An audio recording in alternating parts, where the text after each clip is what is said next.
Hello and welcome to this week's edition of Tax in 10 with me, Rachel Souza and Andrew Robbins.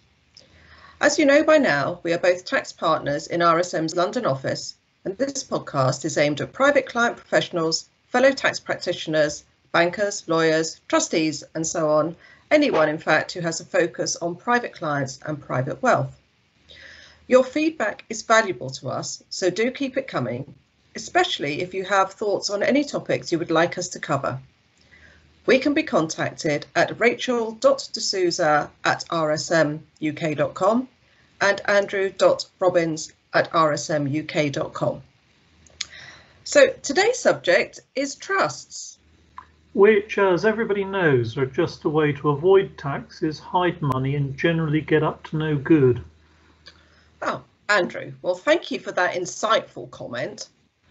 But public perception is not the whole story. So before we get into the subject properly, let's remind ourselves why anyone would have a trust in the first place.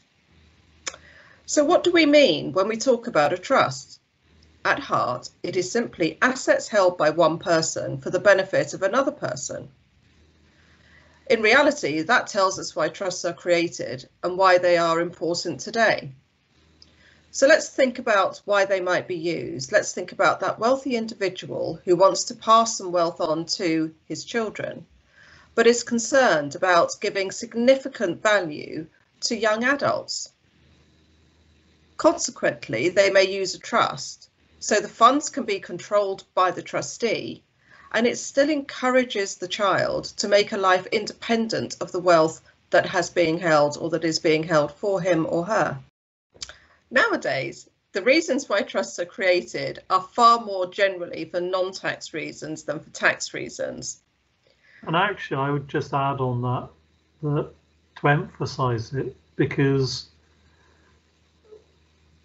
the non-tax reasons that I see from clients are many and varied, whereas the tax reasons are really quite narrow these days.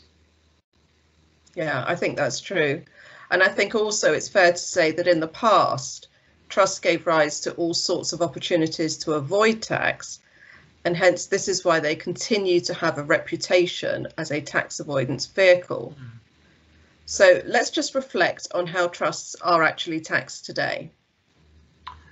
Yeah, I think the first thing we have to do when we're talking about how trusts are taxed today is we need to distinguish between an onshore trust and an offshore trust. And when I talk about an offshore trust, I literally just mean any trust which is not resident in the UK. So UK trusts are pretty simple because a trust in the UK pays tax in the same way a UK individual would. So, for example, if a trust in the UK makes a capital gain, it pays capital gains tax on that gain. If a trust in the UK receives income, it pays income tax, 45% or 38% on dividends within the trust. So really, there's no opportunity for avoidance there because trusts are paying tax in the UK when they make money at the highest possible tax rate. There are different rules for inheritance tax, and those apply to onshore and offshore trusts, and the inheritance tax position is really complicated, so I'm going to duck out on that and say let's talk about that another day. But broadly speaking, a UK trust will be taxed pretty much the same way as if the money was held personally. Offshore trusts are more complicated, but I would sort of aim to summarize it in a fairly simple way. So my starting point would be, if you had an individual who was not resident in the UK, then that non-resident individual generally doesn't pay UK tax. And an offshore trust, in the same way, isn't in the UK, so it generally doesn't pay tax in the UK. But with an offshore trust instead of that, when UK resident beneficiaries want to get any money out of that, whether that's a distribution, whether it's borrowing money, whether it's using a trust asset or any other sort of benefit, When your UK beneficiary gets a benefit from your trust, they will pay tax at that point. So, to my mind, that's actually a pretty reasonable way of going about things. The offshore trust can roll money up without paying UK tax on it. But if you want to use that money as a UK person, you will pay tax at the point you actually get the benefit. Now, in real life, the tax position for offshore trusts is more complicated, especially if you've got the person who settled the trust also able to benefit out of it. And in that situation, by default, all of the income and all of the gains of the trust get taxed on the settlor as they arise. And so the settlor is in exactly the same position as if he or she had left the money in their own hands. The position gets more interesting if the settlor was not UK domiciled when the trust was created, because in that situation, the settlor doesn't get taxed on all the trust income and gains, but instead the settlor is treated like any other beneficiary and only gets taxed when they get a benefit out of the trust. Andrew, you make it sound very, very simple, and I agree with you that overall that is the way that it works. But I do think it's fair to say in real life it really is far more complicated, and working out the details of how different income sources and gains are taxed in relation to benefits received is one of the most complicated areas of technical analysis private client tax practitioners get involved with. Yeah, I think that's a fair comment.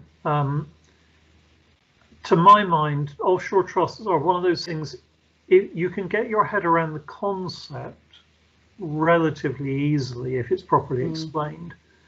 But getting your head around the way it works in practice is something that I feel some days I'm still doing now after having dealt with them for 20 plus years. And we still get questions that come up where I scratch my head and I have to go back to the legislation because I'm not clear on the answer. But with that sort of overview of how trusts are taxed both UK and offshore, then Rachel, I have two questions for you. Does the tax system that we've got work in relation to trusts? And is it actually fair? I think in relation to onshore trusts, the answer to both of those questions is really straightforward, and say, yes, it does work and yes, it is fair, because as we've described earlier, there is absolutely no tax advantage by having your assets within an onshore trust.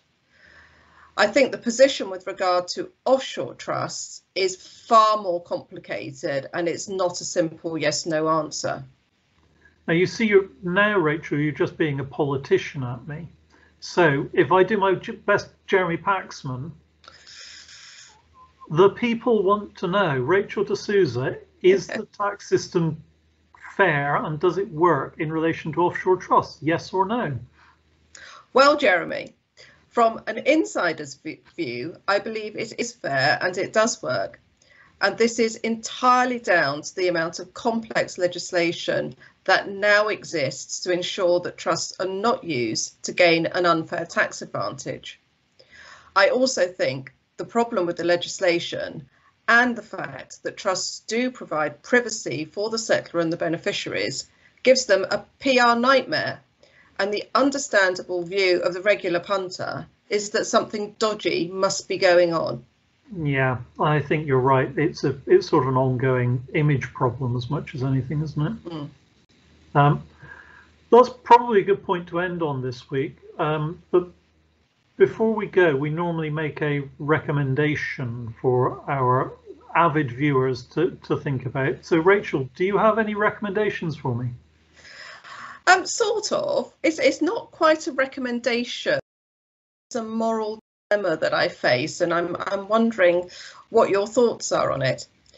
As you know, I do a daily walk, and my walk takes me through the local cemetery. Now, at the weekend, I bought a joint of lamb, but forgot to buy the rosemary that, as you'll know, is absolutely essential to have with your lamb. And I know you're wondering where I'm going with this. However, through the cemetery where I go, on one of the graves, there is a very fine, well-established rosemary bush with some very nice sprigs of rosemary just there for the taking. So do you think I could I do it? Could I swipe a couple of the sprigs off that bush? I'm not clear what your dilemma is here. So what is it you're worried about? Oh, well, it just feels wrong. It just feels wrong. You know, I wouldn't, if it was just general flowers, I wouldn't take the flowers off somebody's grave. So is it okay to take the rosemary? I don't see the problem. I mean, if you were going to dig up the rosemary bush, I might have some questions to ask. But if you're just going to take a couple of sprigs, why not? I have to say, when I was a kid, I used to walk through the graveyard on the way home from school most afternoons. And we used to get pick up mushrooms from there. We used to get hazelnuts as well from the trees, as well as conkers. I think that's, to my mind, that's a good thing. Okay, all right. Let's stop it there.